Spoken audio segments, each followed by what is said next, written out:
우리 집은 늘 따뜻한 밥 냄새가 났다. 그것이 성은이가 어린 시절을 떠올릴 때 가장 먼저 스치는 감각이었다.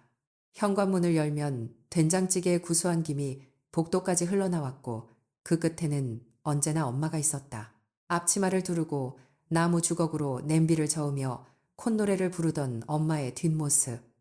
성은이는 그 장면을 수백 번도 더 보았지만 단 한 번도 질린 적이 없었다. 경기도 외곽의 조용한 신도시. 그들이 살던 아파트는 32평짜리 국민 평형이었는데 아빠는 늘 그 집을 궁궐이라 불렀다. 내 궁궐에 왜 신발이 이렇게 널브러져 있냐 하며 웃는 아빠의 목소리가 들리면 동생 민우가 헐레벌떡 현관으로 달려나가 운동화를 정리했다. 아빠는 그런 민우의 머리를 쓰다듬으며 그래 이게 사람 사는 집이지 라고 말했다. 그 목소리에는 언제나 단단한 확신이 있었다. 사람은 정직해야 한다는 것, 가족은 서로에게 숨기는 것이 없어야 한다는 것, 그리고 부부 사이의 신뢰야말로 이 세상 모든 관계의 뿌리라는 것. 아빠는 그 말을 입버릇처럼 했다. 성은이의 아버지는 중학교 도덕교사였다. 키가 크고 어깨가 넓었으며 학생들 사이에서 인기가 많았다. 학부모 상담 시간이면 어머니들이 줄을 서서 기다렸다는 이야기를 엄마가 자랑스럽게 할 때면 아빠는 괜히 헛기침을 하며 고개를 돌렸다. 그런 아빠가 좋았다. 겸손하면서도 당당한 누구 앞에서든 같은 얼굴을 하는 사람이라는 걸 성은이는 의심해 본 적이 없었다. 엄마도 마찬가지였다. 구청 문화센터에서 요가 강사로 일하던 엄마는 동네에서 소문난 미인이었다. 또래 엄마들보다 늘씬하고 화사했으며 입이 크고 웃음소리가 시원했다. 아파트 부녀회 모임에 가면 엄마 주변으로 사람들이 모여들었다. 그런데도 엄마는 다른 남자에게 눈길 한번 주지 않았다. 적어도 성은이가 알기로는 그랬다. 엄마는 아빠 이야기를 할 때면 눈이 반짝였고 주말마다 둘이서 손을 잡고 산책을 나갔다.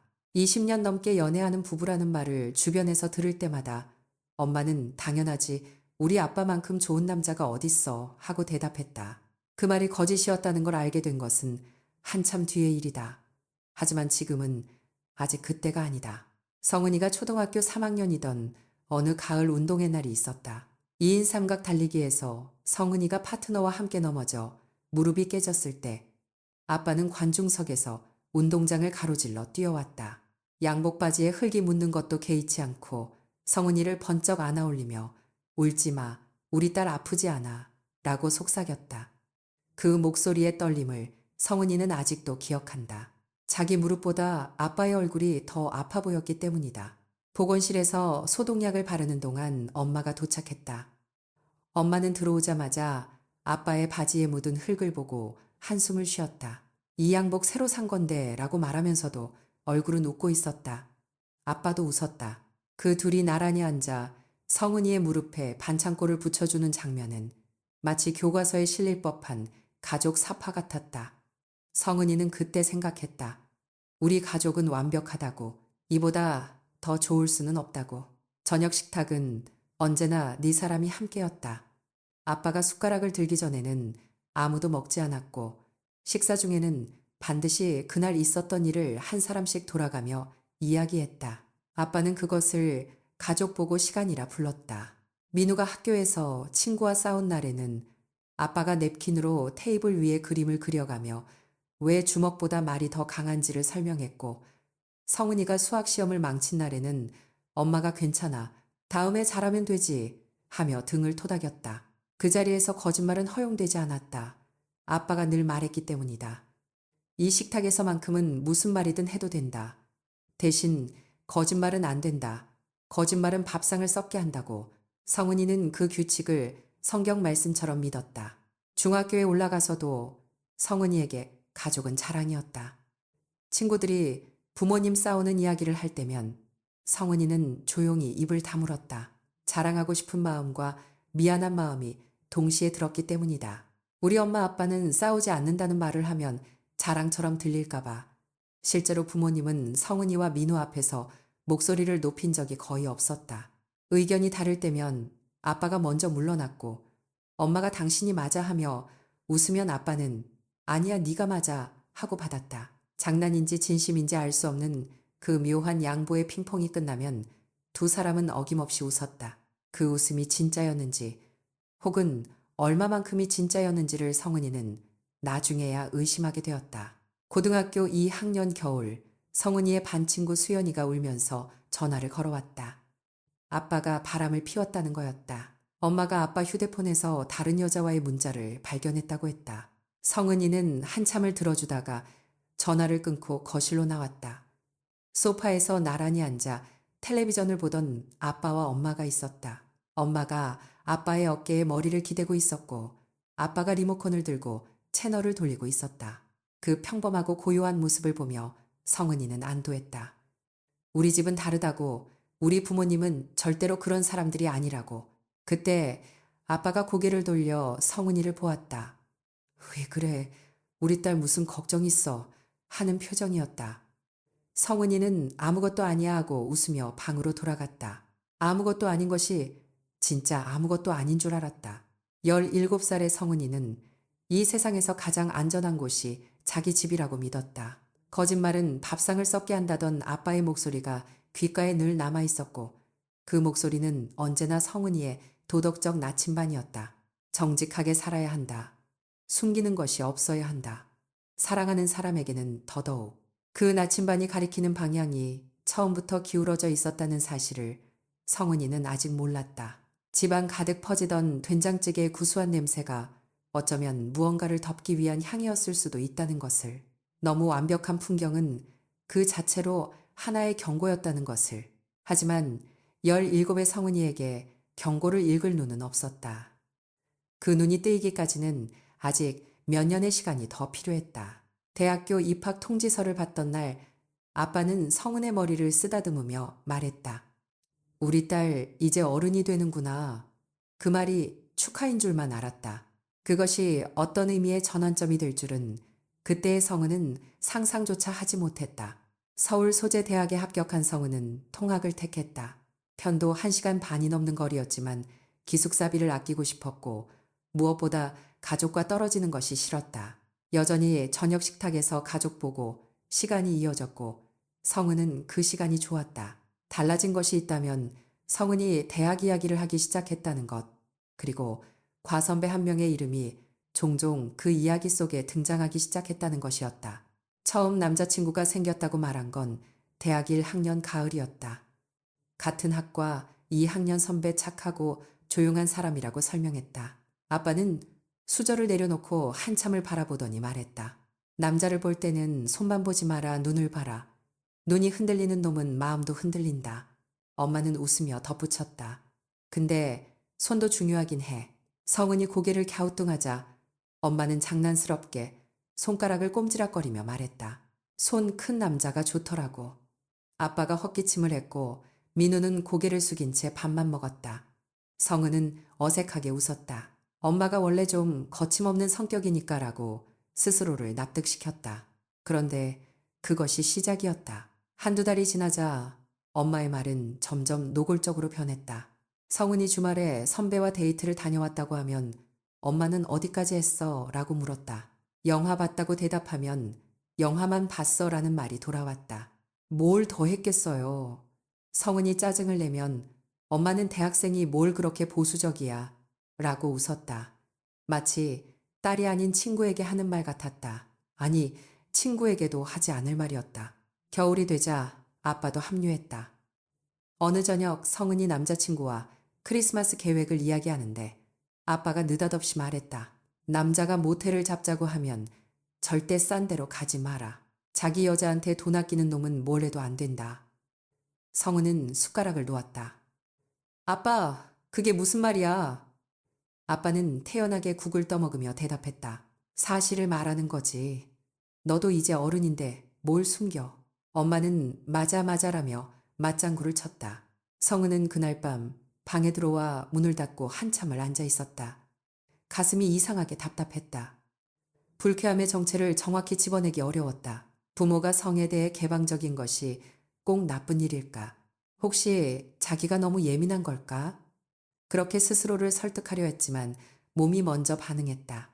식탁에 앉으면 어깨가 굳었고 엄마 아빠의 눈을 마주치기가 꺼려졌다. 진짜 소름이 끼친 것은 겨울방학 때였다. 민우가 중학교 3학년이던 그 해 가족이 함께 텔레비전을 보고 있었다. 드라마에서 남녀가 키스하는 장면이 나왔고 15살 민우가 살짝 얼굴을 붉혔다.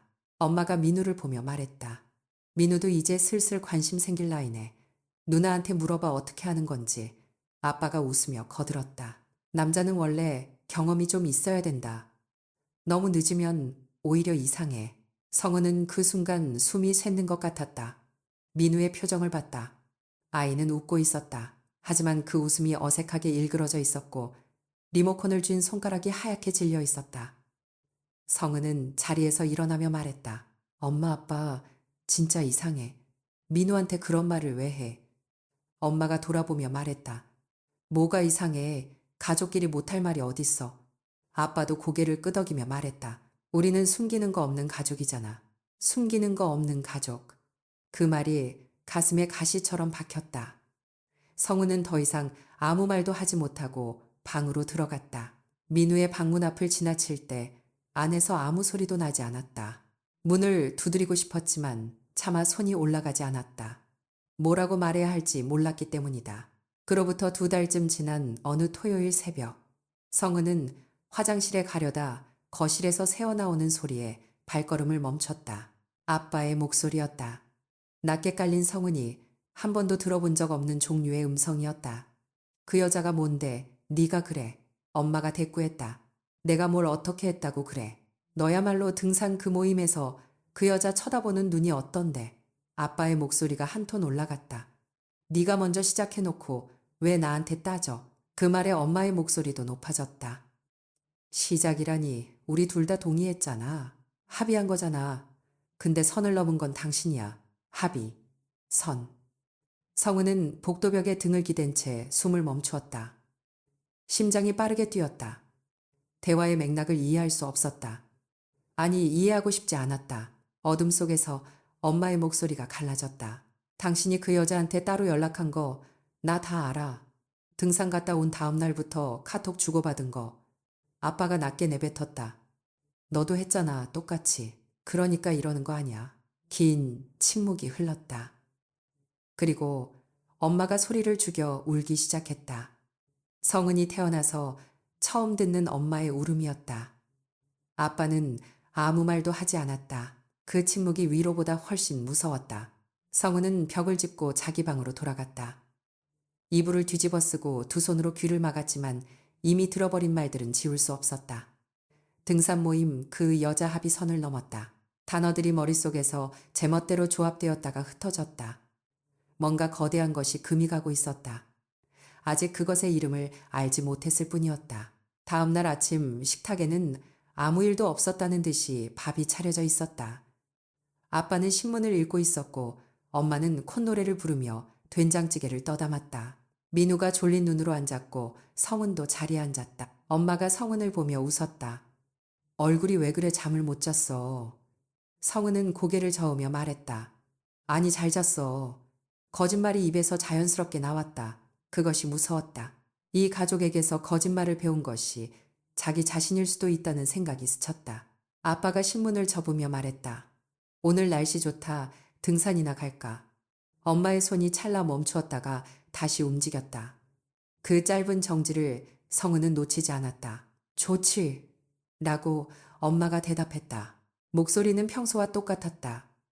하지만 성은의 귀에는 더 이상 같은 소리로 들리지 않았다. 식탁 위에는 햇살이 고르게 퍼져 있었다. 된장찌개에서 피어오르는 김이 따뜻했고 창밖에서는 참새가 울고 있었다. 아름다운 아침이었다. 그 아름다움이 성은의 위장을 뒤틀었다. 밥을 한 숟가락도 삼킬 수 없었다. 밥그릇을 내려다보며 성은은 생각했다. 아빠가 늘 말했던 그 문장, 거짓말은 밥상을 썩게 한다. 그 밥상이 이미 썩어 있었다면, 처음부터 썩어 있었다면 자신은 그 위에서 17년을 먹고 자란 것이다.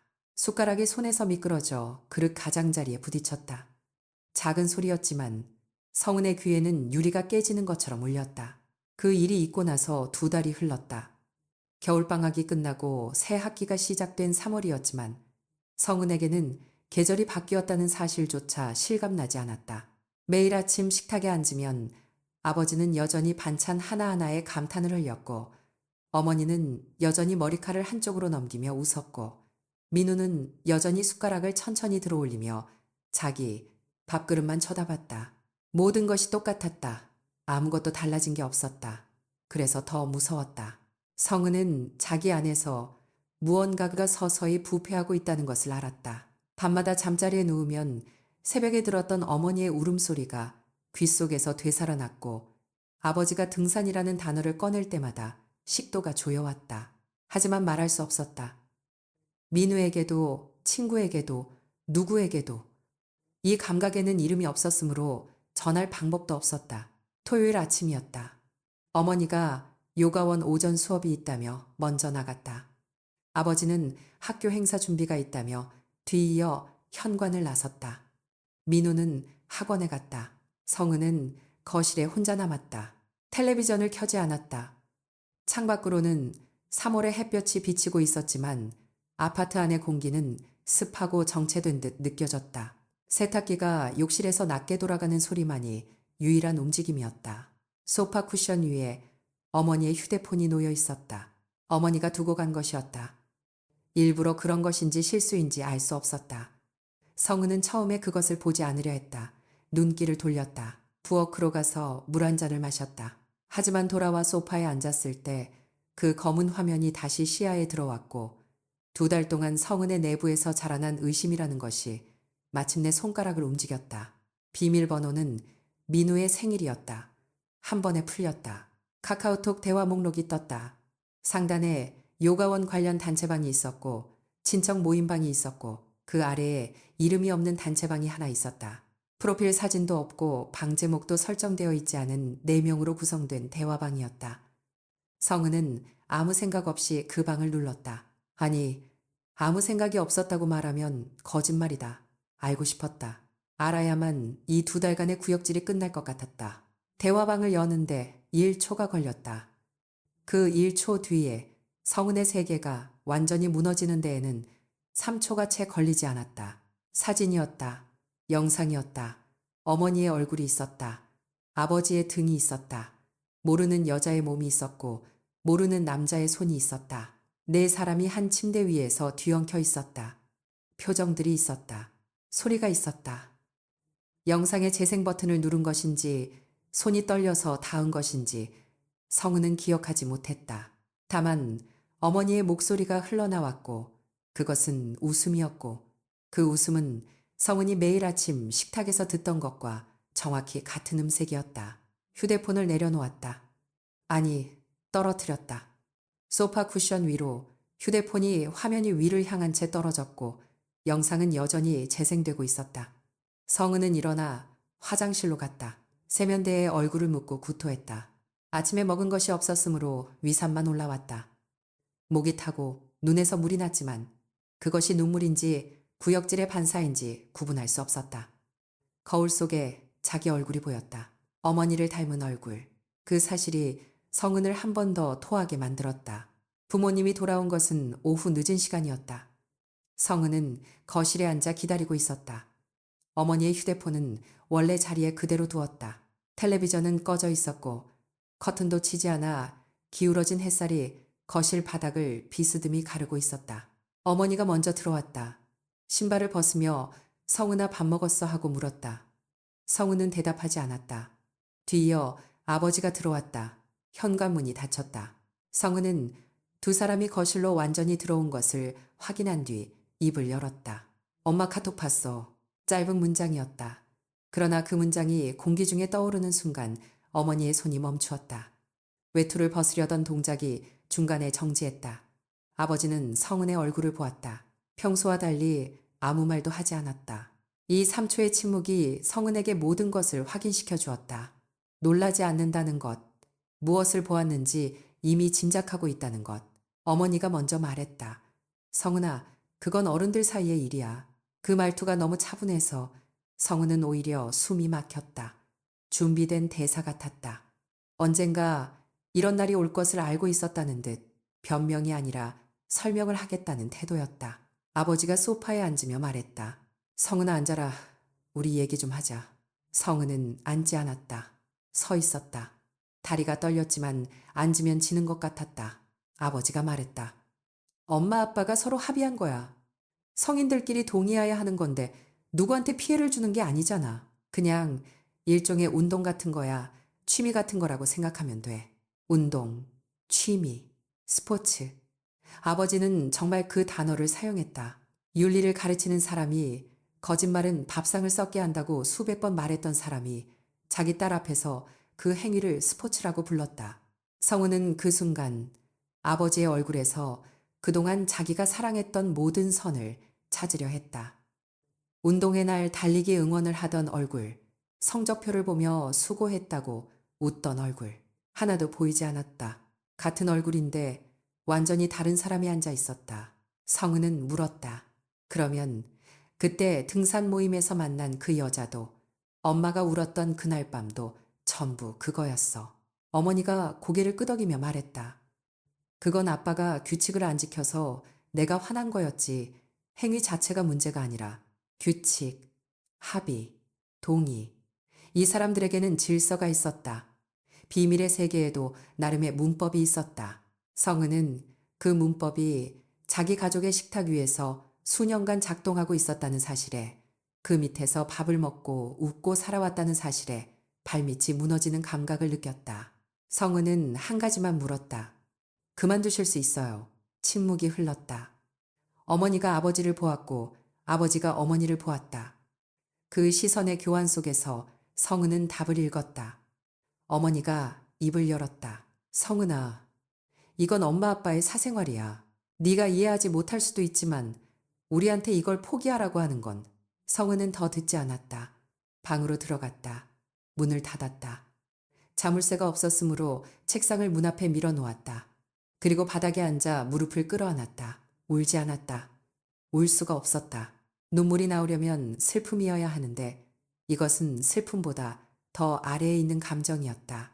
이름이 없는 감각.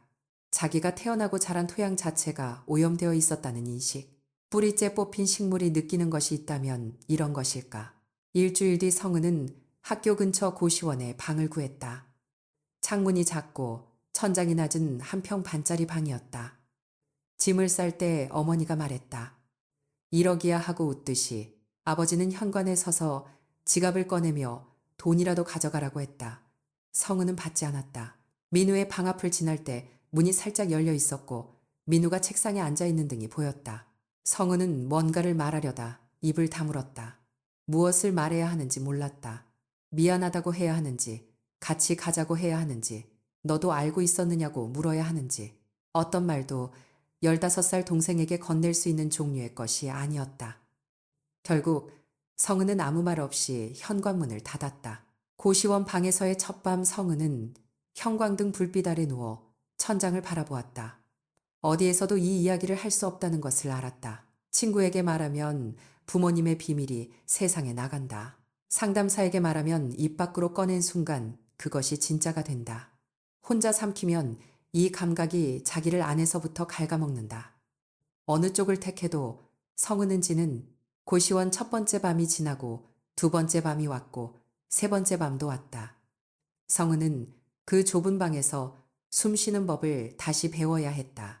1.5평의 공간은 관 같았지만 적어도 그 관 안에는 거짓말이 없었다.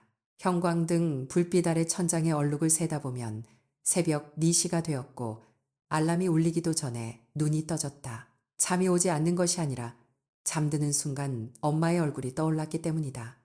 정확히는 엄마의 얼굴이 아니었다. 거울 속 자기 얼굴이었다. 엄마를 닮은 자기 얼굴. 그렇게 대학교 1학년 봄학기가 시작되었다. 성은은 수업에 출석했고 과제를 제출했고 학교 도서관 근로장학생 자리를 얻었다.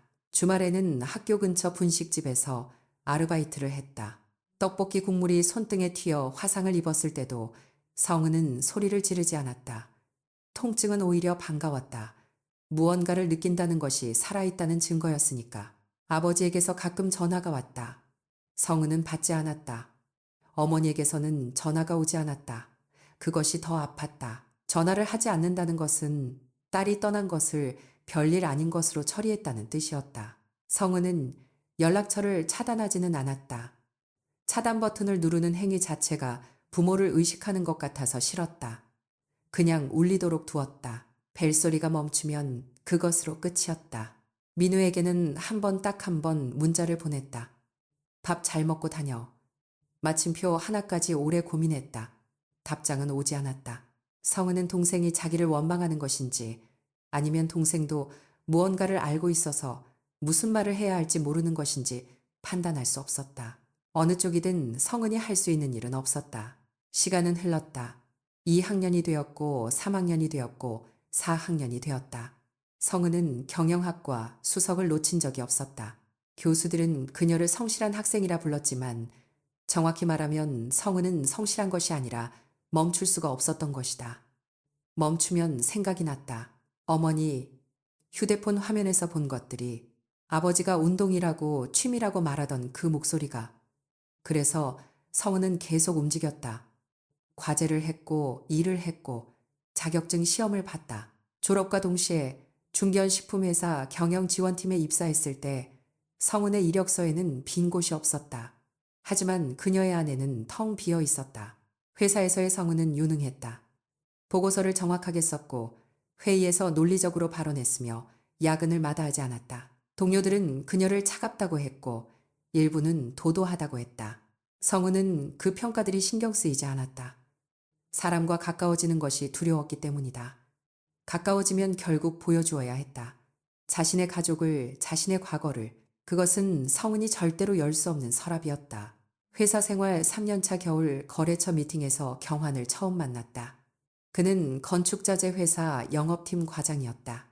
키가 크고 어깨가 넓었지만 목소리는 낮고 조용했다. 첫 미팅에서 그가 한 일이라고는 성은이 놓친 계산서, 오류를 조용히 메모지에 적어 건넨 것뿐이었다. 아무도 보지 못하게, 성은의 실수가 드러나지 않도록. 성은은 그날 밤 고시원보다는 넓어진 그러나 여전히 좁은 원룸 침대 위에 누워 그 메모지를 꺼내보았다. 깔끔한 글씨체였다. 숫자 7에 가로획을 긋는 사람이었다. 성은은 메모지를 접어 지갑 안에 넣었다. 왜 그랬는지는 자기도 몰랐다. 이후 업무상 만남이 반복되었고 경화는 매번 같았다. 조용하고 정확하고 친절하되 선을 넘지 않았다. 어느 날 점심시간 함께 식당에서 나오며 경환이 물었다. 혹시 주말에 시간 되시면 전시회를 하나 보러 가지 않겠느냐고. 성은은 반사적으로 거절하려 했다. 입술이 먼저 움직여 괜찮다고 말했다. 자기 입에서 나온 그 두 글자가 낯설었다. 전시회에서 그들은 그림 앞에 나란히 섰다. 경화는 그림을 보면서 이건 슬프다고 말했다. 성은은 그를 보았다. 슬픈 것을 슬프다고 말하는 사람이었다. 거짓말로 포장하지 않는 사람, 아버지와 정반대인 사람. 교제 6개월이 지나도 성은은 자기 가족 이야기를 하지 않았다. 부모님은 뭐 하시느냐는 질문에 일찍 돌아가셨다고 거짓말했다. 그 거짓말을 하는 순간 뱃속이 뒤틀렸다. 아버지가 말했던 것처럼 거짓말은 밥상을 썩게 만든다. 하지만 진실은 사람을 썩게 만들었다. 성은은 둘 중 하나를 선택해야 했고 자기 자신이 썩는 쪽을 택했다. 교제 1년이 되던 날 경환이 작은 상자를 꺼냈다. 반지는 아니었다. 열쇠였다. 자기가 새로 계약한 아파트 열쇠라고 했다. 함께 살자는 뜻이 아니라 언제든 올 수 있는 곳이 있었으면 좋겠다는 뜻이라고. 성은은 열쇠를 내려다보았고 손이 떨렸고 그 떨림을 더 이상 숨길 수 없다는 것을 알았다. 그날 밤 성은은 경환의 아파트 거실 바닥에 앉아 모든 것을 말했다.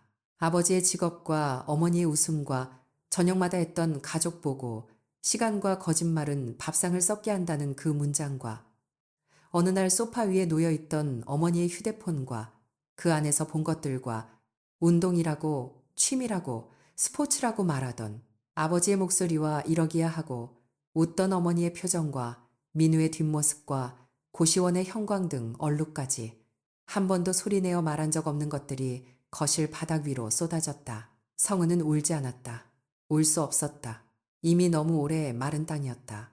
경화는 아무 말도 하지 않았다. 한참 후에 손을 뻗어 성은의 손등을 잡았다.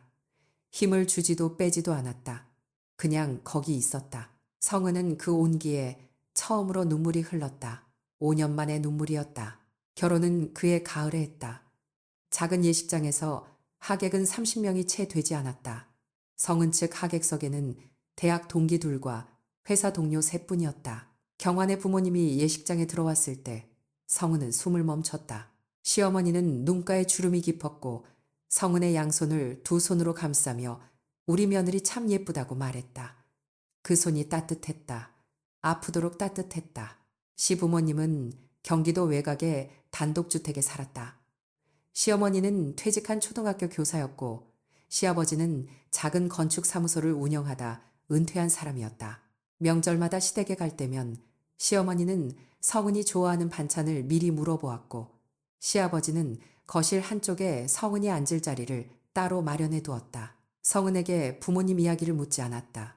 일찍 돌아가셨다는 말을 믿었고 그 이상 파고들지 않았다. 대신 시어머니는 가끔 성은의 머리카락을 쓸어 넘기며 말했다. 우리 성은이 고생 많았지 하고 그 말 한마디에 성은은 매번 화장실로 도망쳐 울었다.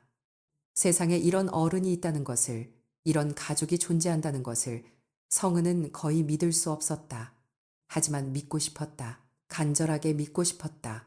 결혼 2년 차 시어머니가 전화로 우리 딸이라 부른 날 성은은 끊고 나서 한참을 전화기를 가슴에 안고 서 있었다. 이곳이 내 자리일 수 있을까? 이 사람들 곁이 내가 돌아갈 수 있는 곳일까? 성은은 조심스럽게, 아주 조심스럽게 그 물음에 그렇다고 대답하기 시작했다. 그날은 시어머니 생신이었다. 경환이 운전대를 잡고 성은은 조수석에 앉아 무릎 위에 올린 케이크 상자를 두 손으로 감싸고 있었다. 딸기 생크림, 시어머니가 좋아하시는 것. 성은이 직접 전날 밤 퇴근 후 백화점 지하에 들러 예약해 둔 것이었다. 경환이 라디오 볼륨을 살짝 올렸고 창밖으로 경기도 외곽의 이른 봄 풍경이 스쳐 지나갔다. 아직 꽃은 피지 않았지만 가지 끝마다 물이 올라 있었다. 성은은 그 풍경이 좋았다.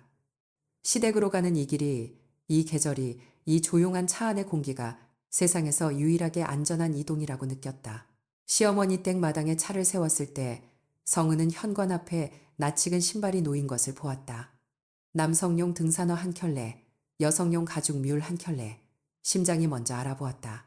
머리가 이해하기도 전에 손끝이 차가워지고 케이크 상자를 잡은 손가락 관절이 하얗게 질렸다. 등산화의 옆면에 붙은 흙자국, 그 특유의 패턴. 아버지는 늘 같은 브랜드만 신었다. 그리고 가죽 뮬.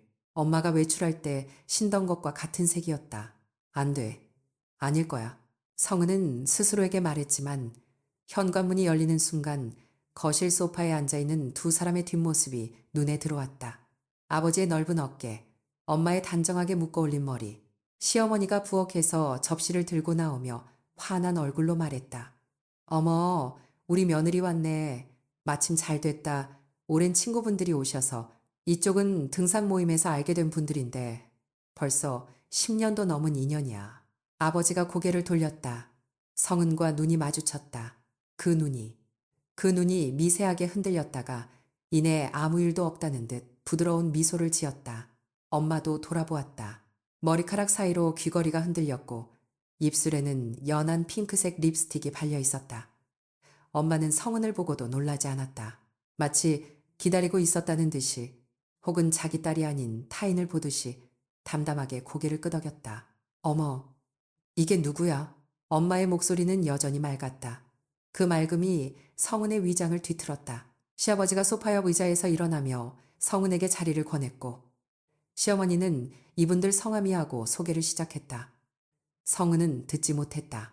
귀에서 윙하는 소리가 났다.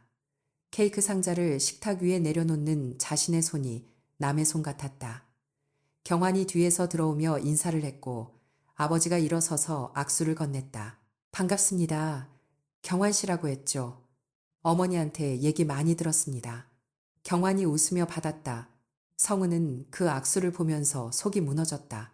시어머니는 전혀 모른다. 이 사람들이 누구인지, 이 사람들이 내 부모라는 것을, 내가 부모님은 일찍 돌아가셨다고 거짓말했다는 것을, 그리고 아버지와 엄마는 알고 있다. 자기 딸이 여기 시집 온 것을 알면서 온 것인가? 알면서 저렇게 웃고 있는 것인가? 저녁 식사가 차려졌다. 시어머니가 정성스럽게 준비한 불고기와 잡채 미역국, 성은은 젓가락을 들었지만 아무것도 삼킬 수 없었다. 아버지가 시어머니의 미역국을 칭찬했고 엄마가 반찬 하나하나에 감탄사를 내뱉었다. 네 집처럼 편하다면서 시어머니의 손을 잡았다. 시어머니는 웃었다. 아이고, 이렇게 잘 먹어주시니 보람있네요. 성은은 그 손이 맞닿는 장면을 보며 숟가락 잡은 손이 떨리는 것을 느꼈다. 식탁 아래에서 경환의 무릎을 꽉 잡았다. 경환이 고개를 살짝 돌려 성은을 보았다. 성은은 고개를 저었다. 나중에 말할게. 제발 지금은 아무것도 묻지 마.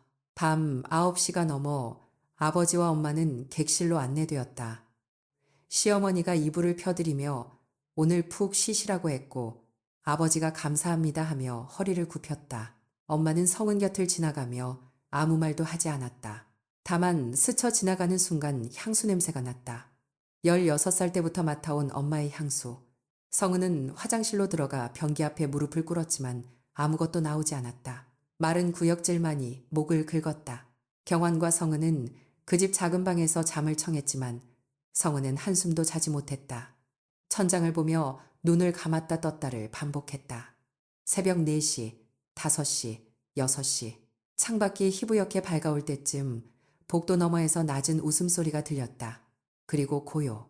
아침 7시 반. 성은은 세수를 하러 복도로 나갔다. 부엌 쪽에서 시어머니의 목소리가 들렸다. 전화를 하고 있었다. 성은은 멈췄다. 시어머니의 목소리는 낮았지만 부엌과 복도 사이 문이 반쯤 열려 있었다.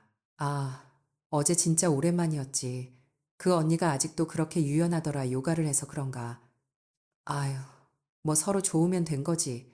근데 남편분은 좀 살이 붙으셨더라고. 그래도 여전히 분위기는 있어. 응, 다음에는 우리 쪽에서 가자고 했어. 경환이랑 며느리 없을 때. 성은의 시야가 좁아졌다. 벽에 손을 짚었다. 손바닥 아래 벽지의 오돌토돌한 질감이 비현실적으로 선명하게 느껴졌다. 요가를 해서 그런가? 유연하더라. 서로 좋으면. 경환이랑 며느리 없을 때. 성은은 부엌 문을 밀어 열었다. 시어머니가 전화를 든 채 돌아보았다. 성은의 얼굴을 보고 표정이 굳었다. 성은의 입에서 소리가 나왔다. 자신이 말하고 있다는 것을 인식하기도 전에 소리가 먼저 나왔다. 어머니, 그분들이 제 부모예요. 제 친부모요. 저는 부모님이 돌아가셨다고 거짓말했어요. 왜 거짓말했는지 아세요? 저 사람들이 한 짓 때문에요. 어머니가 지금 전화로 말씀하신 바로 그 짓 때문에요. 시어머니의 손에서 전화기가 미끄러져 식탁 위에 떨어졌다. 화면이 위를 향한 채 통화가 이어지고 있었다. 시어머니의 입술이 벌어졌다가 닫혔다. 성은아, 시어머니가 말했다. 성은은 고개를 저었다. 아무 말씀도 하지 마세요. 성은은 작은 방으로 돌아갔다. 경환이 이불 위에 앉아 있었다. 이미 깨어 있었다. 성은의 얼굴을 보고 일어섰다. 성은은 말했다. 경환아, 네 부모님이 어젯밤에 우리 부모님이랑 같은 짓을 했어. 내가 너한테 말한 그것, 똑같은 것. 경환의 얼굴에서 혈색이 빠져나갔다. 뭐라고? 그가 말했다. 성은은 반복하지 않았다. 반복할 필요가 없었다. 경환은 성은이 고시원 형광등 아래에서 5회를 보낸 이유를 알고 있었다. 경환이 복도로 나갔다. 성은은 방에 앉아 있었다. 거실에서 경환의 목소리가 들렸다. 낮지만 단단한 목소리. 어머니, 아버지, 말씀해 주세요. 사실인가요? 시어머니의 울음소리가 들렸다. 시아버지의 침묵이 들렸다. 그 침묵이 대답이었다. 30분 후 성은과 경환은 차에 탔다. 케이크 상자는 식탁 위에 그대로 두고 왔다. 딸기 생크림. 시어머니가 좋아하시는 것. 경환이 시동을 걸었다. 성은은 조수석에 앉아 무릎 위에 아무것도 올려놓지 않은 빈손을 내려다보았다. 경환의 눈이 붉어져 있었지만 울지는 않았다.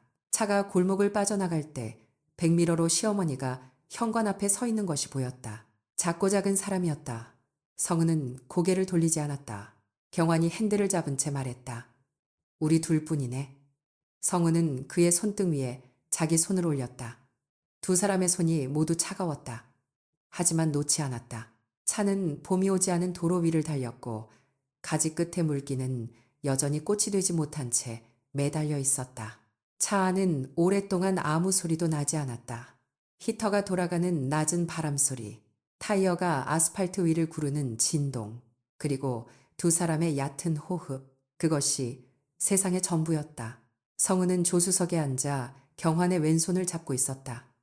잡고 있다기보다는 손가락이 거기 걸려 있었다. 힘이 없었다. 손끝이 차가웠다. 경환은 한 번도 손을 빼지 않았다. 경기도 외곽의 한적한 도로를 빠져나와 고속도로에 올라탔을 때 성은은 창밖으로 스쳐 지나가는 가로수들을 보았다. 이른 봄이었다. 아직 꽃은 피지 않았고 가지마다 작고 단단한 눈이 맺혀 있었다. 터질 듯 부풀어 있으면서도 끝끝내 닫혀 있는 그 모양이 어쩐지 자기와 닮았다고 성은은 생각했다. 경환 씨.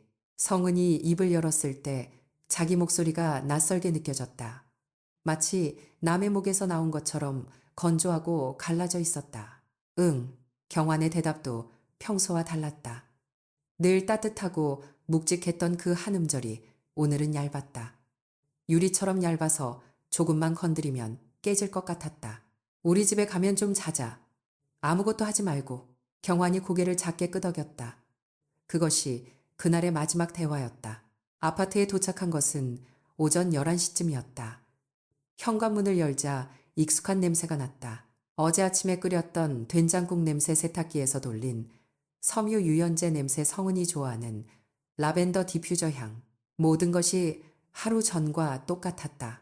하루 전 그러니까 생일 케이크를 예약하고 시어머니가 좋아하시는 꽃을 고르고 경환이 넥타이를 이거로 할까 저거로 할까 고민하던 그 아침과 똑같았다. 그런데 두 사람은 완전히 달라져 있었다. 성은은 신발도 제대로 벗지 않고 침대로 갔다. 이불을 끌어올렸다. 경환이 뒤따라 들어와 성은의 등 뒤에 누웠다. 팔 하나가 허리 위로 조심스럽게 올라왔다. 무겁지 않았다. 존재를 알려주는 정도의 무게. 성은은 눈을 감았다. 잠이 올 리 없었는데 몸이 먼저 꺼졌다. 눈을 떴을 때 방 안은 어두웠다.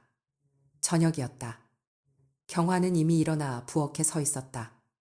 냄비에 물을 올리고 있었다. 라면이었다. 경환이 성은을 보았다. 눈이 여전히 붉었다. 성은이 식탁 의자에 앉았다. 두 사람은 라면 하나를 나눠 먹었다. 국물이 뜨거웠다. 그 뜨거움이 목을 타고 내려갈 때 성은은 자기가 아직 살아있다는 것을 느꼈다. 며칠이 지났다. 일주일이 지났다. 경환은 회사에 나갔고 성은도 출근했다. 아무도 두 사람에게 무슨 일이 있었는지 몰랐다. 동료가 주말에 뭐 했어요 하고 물으면 성은은 웃으며 시댁에 다녀왔다고 답했다. 그 웃음이 얼마나 정교하게 만들어진 것인지 아무도 알지 못했다. 열흘쯤 지났을 때 경환의 어머니에게서 문자가 왔다. 성은의 휴대전화가 아니라 경환의 전화로. 경환은 저녁을 먹다 말고 화면을 내려다보았다. 젓가락을 든 손이 멈췄다. 성은이 물었다. 누구야? 경환이 잠시 망설이다 말했다. 어머니. 성은은 아무 말도 하지 않았다. 경환이 전화기를 식탁 위에 엎어놓았다. 두 사람은 남은 밥을 먹었다. 그날 밤 성은은 경환에게 말했다. 나 상담 받아보려고 심리 상담. 예전에 혼자 다닌 적 있는데 그때는 오래 못 갔어. 이번에는 좀 제대로 해보고 싶어. 경환이 고개를 돌려 성은을 보았다. 어둠 속에서 그의 눈이 빛났다. 그래 같이 갈까? 성은이 고개를 저었다. 아니 나 혼자 먼저 갈게. 당신도 필요하면 따로 알아봐. 같이 가면 안 될 것 같아. 내가 하고 싶은 말을 못할 것 같으니까. 경환이 천천히 고개를 끄덕였다. 상담실은 아파트에서 버스로 새 정거장 거리에 있었다. 작은 빌딩 4층. 문을 열면 은은한 조명과 나무 향이 났다. 상담사는 40대 중반의 여자였다. 안경을 쓰고 목소리가 낮고 고른 사람이었다. 성은은 첫 회기에 거의 말을 하지 못했다. 어디서부터 시작해야 할지 몰랐다. 아버지 이야기를 하자니 목이 막혔고, 어머니 이야기를 하자니 속이 뒤집혔고, 시어머니 이야기를 하자니 눈물이 앞을 가렸다. 상담사는 기다렸다. 괜찮아요. 오늘은 여기까지만 해도 돼요. 그 한마디가 성은을 무너뜨렸다. 그 누구보다 부드러운 그 허락이 지난 10년 동안 아무에게도 받지 못했던 것이었기 때문이다. 세 번째 상담에서 성은은 처음으로 그 단어를 입 밖에 냈다. 스와핑. 말하는 순간 혀가 타는 것 같았다. 상담사는 표정을 바꾸지 않았다. 성은은 네 번째, 다섯 번째, 여섯 번째 상담을 거치며 조금씩, 아주 조금씩 말을 풀어놓았다. 17살의 식탁, 아버지의 윤리교과서, 어머니의 핸드폰 속 영상, 고시원의 형광등, 경환의 손, 딸기 생크림, 케이크 시어머니의 전화통화, 그것들이 하나씩 입 밖으로 나올 때마다 성은의 몸은 반응했다. 어떤 날은 구역질이 났고, 어떤 날은 손이 떨렸고, 어떤 날은 아무것도 느끼지 못하는 자기 자신이 무서웠다. 한 달이 지났을 때 경환에게도 전화가 왔다. 이번에는 아버지였다. 경환은 전화를 받았다. 성은은 방에 있었지만 거실에서 경환의 목소리가 들렸다. 낮고 단단했다. 아직은 안 됩니다. 그 한마디만 하고 전화가 끊겼다. 경환이 방으로 들어와 성은의 옆에 앉았다. 어머니가 많이 우시는 것 같다고 했다. 아버지가 대신 전화를 하신 거라고 했다. 성은은 그 말을 들으며 복잡한 감정이 파도처럼 밀려오는 것을 느꼈다. 시어머니는 울고 있다.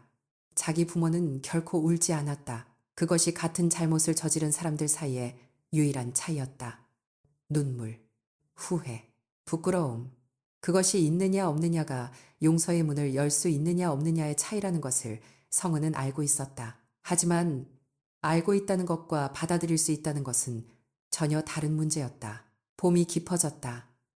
아파트 창 너머로 벚꽃이 피었다가 졌다. 성은은 매주 화요일 상담실에 갔다. 경환은 매주 목요일 다른 상담사를 만나기 시작했다.